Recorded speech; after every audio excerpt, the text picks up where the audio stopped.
IPL 2025 में कोई सबसे ज्यादा खुश है तो वो हैं दिल्ली कैपिटल्स के मालिक, क्योंकि इस बार डीसी के मालिकों के पास एक दो नहीं, इसकी 5 बड़ी वजह हैं। नंबर 1, लखनऊ से निकाले गए केएल राहुल डीसी में आकर आईपीएल के टॉप बल्लेबाज बन गए हैं। नंबर 2, कुलदीप यादव के रूप में दिल्ली के पास आईपीएल का नंबर 1 स्पिन बॉलर है। नंबर 3, ट्रिस्टन स्टब्स हो या अभिषेक पोरेल, डीसी का रिटेंशन प्लान सबसे जबरदस्त रहा है। नंबर 4, मिचेल स्टार्क को लेकर डीसी ने सबसे खतरनाक डील साइन की। और नंबर 5, डीसी के पास आईपीएल का सबसे शानदार कैप्टन है। दुनिया जानती है कि विराट कोहली अपने दौर के सबसे बड़े बल्लेबाज हैं, लेकिन अपनी कप्तानी में आईपीएल या आईसीसी ट्रॉफी नहीं जीत पाने का मलाल विराट कोहली को जिंदगी भर रहेगा। कहने का मतलब यह है कि आप कितने भी काबिल क्यों ना हो, दुनिया आपको सिर्फ और सिर्फ कामयाबी के हिसाब से जज करती है। ऐसे में अगर अब तक के रिजल्ट देखे जाएं तो अक्षर पटेल बिना किसी डाउट कैप्टेंसी के क्लास टॉपर हैं।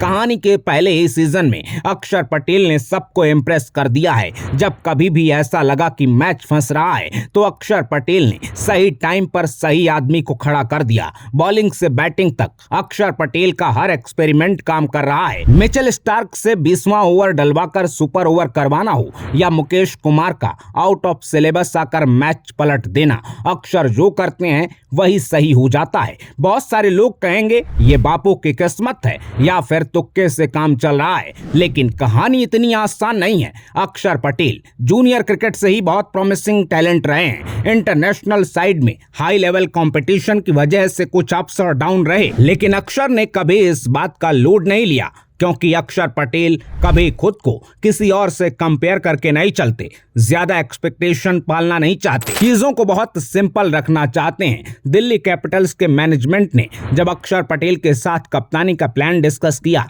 तो अक्षर ने एक सवाल तक नहीं पूछा और कहा जो भी चैलेंज होगा देखा जाएगा। टीम इंडिया में रोहित शर्मा और राहुल द्रविड़ ने अक्षर को जब अचानक 4 नंबर पर भेजने का फैसला किया तब भी अक्षर के हाथ पांव नहीं फूले। T20 वर्ल्ड कप से चैंपियंस ट्रॉफी तक अक्षर ने हंसते हंसते टीम को चैंपियन बनाया। वो बात अलग है कि top class batting, bowling, fielding करने के बाद भी अक्षर टीम इंडिया के सबसे अंडररेटेड प्लेयर रहे। लेकिन कहते हैं जिंदगी में आप जो भी करते हैं उसका हिसाब होता है, कुछ भी बेकार नहीं जाता। बीते 1 साल में अक्षर ने जिस तरह हर चैलेंज को पार करके खुद को स्टेबल रखा, आसमान में उड़ने की कोशिश नहीं की, उसी का पे बैक मिला। जब बीसीसीआई ने सबको साइडलाइन करके T20 में अक्षर पटेल को कप्तानी का सबसे बड़ा कंटेंडर बना दिया, बहुत लोगों को यह फैसला समझ नहीं आया होगा, लेकिन दिल्ली कैपिटल्स के मालिकों ने बीसीसीआई के मैसेज को बहुत सही टाइम पर पकड़ लिया और आईपीएल में आर पार का मूड बनाकर बड़ा गेम खेला। जब केएल राहुल जैसे एक्सपीरियंस्ड प्लेयर को पीछे छोड़कर अक्षर को कमान सौंपी और बदले में अक्षर पटेल ने डीसी को उनका बेस्ट आईपीएल सीजन दिया। अक्षर पटेल ने कहा, मैं फील्ड या मैदान के बाहर की चीज हो सब कुछ एंजॉय कर रहा हूँ, क्योंकि मैं वो करता हूँ जो मुझे सही लगता है। अक्षर ने कहा, मैं किसी के टेम्पलेट फॉलो नहीं कर रहा हूँ, मैं खुद को बैक करता हूँ। मुझे बहुत ज्यादा अनुभव नहीं है, लेकिन ऐसा नहीं है कि मदद मांगने के लिए मैं हर किसी के पास जाता हूँ। मैं सुनता सबकी हूँ, लेकिन अपने फैसलों के लिए स्टैंड लेता हूँ, क्योंकि जब फैसले आपके होते हैं तभी पता चलता है कि आप गलत करते हैं या सही। इंस्टिंक्ट और गट फीलिंग सही होती है, लेकिन T20 क्रिकेट इतनी तेजी से चलता है कि आपको डेटा और टैक्टिक्स की भी मदद लेनी पड़ती है। इसलिए अपने इंस्टिंक्ट के साथ डेटा एनालिसिस पर भी ध्यान देता हूं। कई बार सामने वाला कोई प्लेयर फॉर्म में होता है तो मैच सिचुएशन के हिसाब से प्लान बदलना पड़ता है। अक्षर की ये बातें हवाई नहीं है, क्योंकि लीडरशिप का बहुत लंबा एक्सपीरियंस नहीं होने के बावजूद वो गलतियों से सीखना जानते हैं और फेलियर की चिंता किए बिना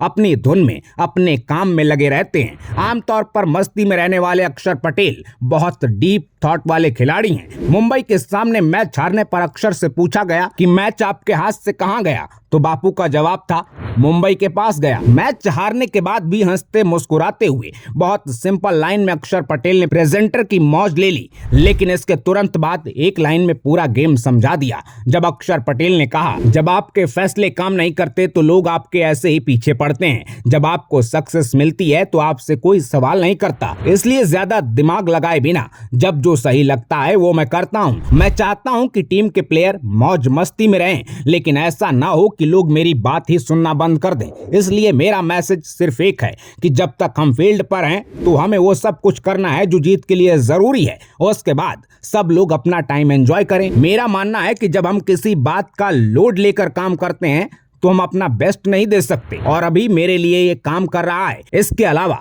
अक्षर की एक और क्वालिटी है, वो दूसरों के कंफर्ट और टीम की जरूरत को अपने से ऊपर रखते हैं। बैटिंग हो या बॉलिंग, अलग अलग गेम्स में अक्षर ने जरूरत के हिसाब से दूसरे प्लेयर्स को छेड़ने की बजाय सबसे ज्यादा एक्सपेरिमेंट खुद के साथ ही किए। बापू ने कहा, खुद को प्रमोट करना बहुत आसान है, कई बार ऊपर बैटिंग करने का बहुत लालच भी आता है, लेकिन टीम में मैं अकेला नहीं हूँ, इसलिए मुझे पता है कि मेरा हर फैसला टीम के हिसाब से होना चाहिए और मैं वही करने की कोशिश कर रहा हूँ। अब अक्षर पटेल की इमेज से अलग ये समझदारी वाली बातें सुनकर लोग कुछ भी सोचें, लेकिन पिछले एक साल में जहां भी हाथ लगाया वो मिट्टी सोना बन गई। तो उसके पीछे कोई तुक्का नहीं है, बल्कि ये बापू की मेहनत है, बापू की ईमानदारी है, बापू की दिल जीतने वाली मस्ती है, और इसीलिए हमने सोचा बापू के नाम एक स्टोरी तो बनती है। अक्षर पटेल की इस इंस्पायरिंग जर्नी पर आप क्या कहेंगे? कमेंट बॉक्स में अपनी राय जरूर बताइएगा, और चलते चलते बापू के नाम अपने वन लाइनर के साथ वीडियो को शेयर करना बिल्कुल ना भूलिएगा। अपना ख्याल रखिए, आते रहिए। जय हिंद।